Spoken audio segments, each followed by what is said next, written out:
ನಮಸ್ತೆ. ಶ್ರೀ ಪರಂಜ್ಯೋತಿ ಕಲ್ಕಿಯವರ ಪವಾಡ. ಇಂದಿನ ಪವಾಡದಲ್ಲಿ ಮುಂಬೈನ ಪ್ರಮೀಳಾ ಮೋಹನ್ ಅವರು ತಮ್ಮ ಅನುಭವವನ್ನು ಹೀಗೆ ಹಂಚಿಕೊಂಡಿದ್ದಾರೆ. ನಾನು 25 ವರ್ಷಗಳ ಹಿಂದೆ ಭಗವದ್ ಧರ್ಮಕ್ಕೆ ಬಂದೆ. ಅಂದಿನಿಂದ ನನ್ನ ಜೀವನ ಸಂಪೂರ್ಣವಾಗಿ ಬದಲಾಗಿದೆ. ಕುಟುಂಬದ ಸದಸ್ಯರ ದೀರ್ಘಕಾಲದ ಅನಾರೋಗ್ಯ, ಆರ್ಥಿಕ ಸಂಕಷ್ಟಗಳು, ಗುರಿಯಿಲ್ಲದ ಜೀವನ ಇವೆಲ್ಲವೂ ಶ್ರೀ ಪರಂಜ್ಯೋತಿ ಭಗವತಿ ಭಗವಾನರ ಅನುಗ್ರಹದಿಂದ ಅತ್ಯಂತ ಆರೋಗ್ಯಕರ ಹಾಗೂ ಆನಂದದಾಯಕ ಜೀವನವಾಗಿ ಪರಿವರ್ತಿತವಾಗಿದೆ. ಮನಸ್ಸಿಗೆ ಶಾಂತಿ, ಜೀವನದಲ್ಲಿ ಸಮೃದ್ಧಿ ಇವುಗಳ ಜೊತೆಗೆ ನಮ್ಮ ಪ್ರಿಯ ಶ್ರೀ ಪರಂಜ್ಯೋತಿ ಭಗವತಿ ಭಗವಾನರ ಅಮೂಲ್ಯ ಬೋಧನೆಗಳಿಂದ ನಾನು ಜೀವನದ ನಿಜವಾದ ಅರ್ಥವನ್ನು ಕಲಿತಿದ್ದೇನೆ. ಭಗವಂತ ನಮ್ಮ ಜೀವನವನ್ನು ಸಂಪೂರ್ಣವಾಗಿ ತಮ್ಮ ದೈವಿಕ ಹಸ್ತಗಳೊಳಗೆ ತೆಗೆದುಕೊಂಡು ನಮಗೆ ಅದ್ಭುತ ಮತ್ತು ಅರ್ಥಪೂರ್ಣ ಜೀವನವನ್ನು ಕೊಟ್ಟಿದ್ದಾರೆ. ನಮ್ಮ ಜೀವನದಲ್ಲಿ ಹಲವಾರು ಘಟನೆಗಳು ನಡೆದರೂ ನಮ್ಮ ಶ್ರೀ ಪರಂಜ್ಯೋತಿ ಭಗವತಿ ಭಗವಾನರ ಕೃಪೆಯಿಂದ ನಾವು ಖಿನ್ನತೆಗೆ ಒಳಗಾಗದೆ ಸಮರ್ಥವಾಗಿ ನಿಭಾಯಿಸಲು ಸಾಧ್ಯವಾಯಿತು.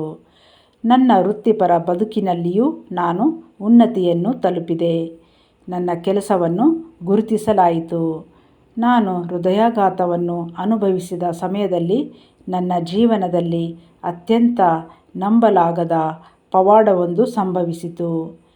ಆಂಜಿಯೋಗ್ರಾಫಿಯ ವೇಳೆ 3 ತಡೆಗಳು ಪತ್ತೆಯಾಗಿದ್ದು ಅವುಗಳಲ್ಲಿ ಒಂದರ ಸ್ಥಿತಿ 100% ವೈದ್ಯರು ತಕ್ಷಣ ಆಂಜಿಯೋಪ್ಲಾಸ್ಟಿ ಮಾಡಲು ನಿರ್ಧರಿಸಿದರು. ನಾನು ತುರ್ತು ಸಹಾಯಕ್ಕಾಗಿ ಶ್ರೀ ಭಗವಾನರಿಗೆ ಪ್ರಾರ್ಥಿಸಿದೆ. ತಕ್ಷಣ ಶ್ರೀ ಭಗವಾನರು ನನ್ನ ರಕ್ಷಣೆಗೆ ಬಂದರು. ಅವರು ದೈಹಿಕವಾಗಿ ಪ್ರತ್ಯಕ್ಷವಾಗಿ ಆಪರೇಷನ್ ಥಿಯೇಟರ್ನ ಒಳಗೆ ಬರುತ್ತಿರುವುದನ್ನು ನಾನು ನೋಡಿದೆ. ರಕ್ತನಾಳದಲ್ಲಿ ಏನೋ ಮಾಡುತ್ತಿರುವುದು ನನಗೆ ಕಾಣಿಸಿತು ಮತ್ತು ಇದ್ದಕ್ಕಿದ್ದಂತೆ ನನ್ನ 3 ತಡೆಗಳು ಪರದೆಯ ಮೇಲೆ ಕರಗಿ ಹೋದವು ಮತ್ತು ನನ್ನ ರಕ್ತ ಸರಾಗವಾಗಿ ಹರಿಯಲು ಪ್ರಾರಂಭಿಸಿತು.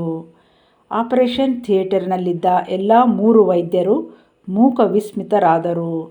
ಆಗಲೇ ಅವರು, ಹೇ ನೋಡು, ಬ್ಲಾಕ್ಗಳು ಹೋಗಿವೆ, ಇದು ಒಂದು ಪವಾಡ ಎಂದು ಉದ್ಘರಿಸಿದರು.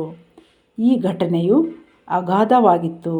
ನಂತರ ಆಸ್ಪತ್ರೆಯಲ್ಲಿ ನನ್ನ ಸಂಪರ್ಕಕ್ಕೆ ಬಂದ ಪ್ರತಿಯೊಬ್ಬರೂ ಶ್ರೀ ಪರಂಜ್ಯೋತಿ ಭಗವತಿ ಭಗವಾನರ ಭಕ್ತರಾಗಿ ಬಿಟ್ಟರು. ಏಕೆಂದರೆ ವೈದ್ಯರು ಇದು ಪವಾಡ ಎಂದು ಪದೇ ಪದೇ ಹೇಳುತ್ತಿದ್ದರು. ನಮ್ಮ ದೇವರಾದ ಶ್ರೀ ಪರಂಜ್ಯೋತಿ ಭಗವತಿ ಭಗವಾನರು ಅಂದಿನಿಂದ ಇಂದಿನವರೆಗೂ ಪ್ರತಿದಿನ ನನಗೆ ಮಾರ್ಗದರ್ಶನ ಮತ್ತು ಕಾಳಜಿ ಮಾಡುತ್ತಿದ್ದಾರೆ. ನನ್ನ ಜೀವನದಲ್ಲಿ ಹಲವಾರು ಪವಾಡಗಳು ಮತ್ತು ಸುಂದರವಾದ ಘಟನೆಗಳು ನಡೆಯುತ್ತಿವೆ.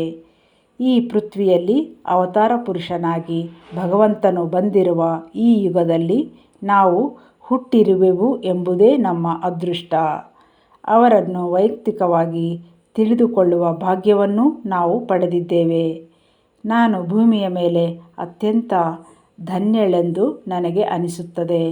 ನಮ್ಮ ಪ್ರೀತಿಯ ಶ್ರೀ ಪರಂಜ್ಯೋತಿ ಭಗವತಿ ಭಗವಾನರಿಗೆ ನಾವೆಲ್ಲರೂ ಸಂಪೂರ್ಣವಾಗಿ ಕೃತಜ್ಞರಾಗಿದ್ದೇವೆ.